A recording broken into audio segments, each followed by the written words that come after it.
សូមស្វាគមន៍ចំពោះកម្មវិការរៀនថ្មីបន្តទៀតសម្រាប់វគ្គនេះយើងសិក្សាតងជាមួយនឹង constraint មួយទៀតដែលគេហៅថា horizontal vertical constraint គឺជា constraint មួយប្រើដើម្បីឲ្យធាតុគឺវាប្រឈរឬក៏បដិអញ្ចឹងខ្ញុំបង្កើត sketch មួយឥឡូវខ្ញុំ click ទៅលើ sketch ខ្ញុំចូលទៅ click ទៅលើ line ខ្ញុំបង្កើត click វាមួយអូខេខ្ញុំ move ឡើងលើ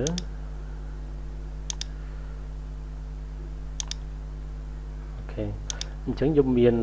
sketch ជារបៀបហ្នឹងខ្ញុំចង់ឲ្យបន្ទាត់នេះជ្រុងនេះគឺវាឈរអញ្ចឹងយើង click select ទៅលើវាមកអញ្ចឹងយើងមើលទំនោរដែរទំនោរបន្ទាត់នេះគឺវានឹងប្រឈរត្រង់ឡើងទៅលើវាអាចផ្ដេកបានទេដោយសារបើយើងមើលបើយើងបង្កើតបន្ទាត់មួយឲ្យវានៅក្បែរនេះ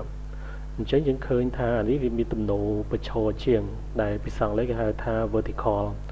អញ្ចឹងយើង select វាមកហើយយើងចូលទៅកន្លែង more នៅពេលណាយើង click យកពាក្យថា horizontal vertical យើង click លើវាមកអញ្ចឹងគឺបន្ទាត់ហ្នឹងគឺវាប្រឈរតែម្ដង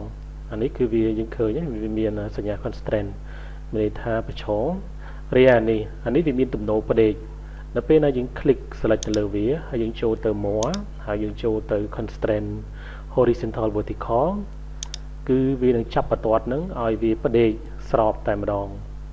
អានេះក៏អញ្ចឹងដែរយើងមើលទំនោរវាគឺមិនអាចផ្ដេកបានឲ្យវាត្រូវតែឈរអញ្ចឹងនៅពេលណាយើង click select លើវា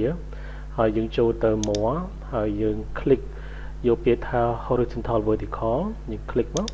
គឺវាប្រឈរបង្កត់នឹងត្រង់ឡើងលើតែម្ដងចុះនេះវិញ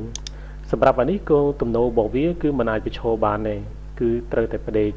អញ្ចឹងនៅពេលណាយើង click select លើវាហើយយើងចូលទៅ more ហើយយើង click យកពាក្យថា horizontal vertical គឺវានឹងផ្ដេកបង្កត់នឹងតែម្ដងនៅពេលណាយើង click មកយើងឃើញវាផ្ដេកតែម្ដងឥឡូវខ្ញុំចូលទៅខ្ញុំលុបចេញ select យកវាទាំងអស់មកចុច delete key ចេញខ្ញុំចូលទៅទៀតឥឡូវខ្ញុំ click ទៅលើបន្ទាត់នេះអូខេជឿណាស់ចេះមកហើយបើសិនបើកាលណាយើងចង់ឲ្យវាប្រឈរអញ្ចឹងយើង click select ទៅលើវាហើយយើងចូលទៅ more ហើយយើងយកពាក្យថា horizontal vertical អញ្ចឹងគឺវាប្រឈរហើយបើសិនបើយើងបង្កើតវារបៀបនេះ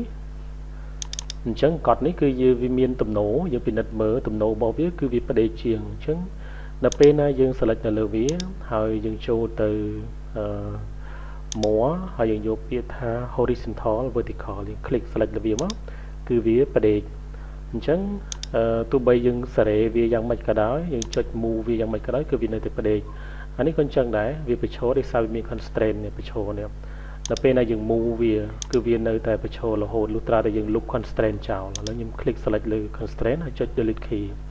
អញ្ចឹងគឺវាលែងមាន constraint ទៀតហើយអញ្ចឹងគឺវាអាច move ពុតពេនទៅតាម cursor ដែលយើង move វា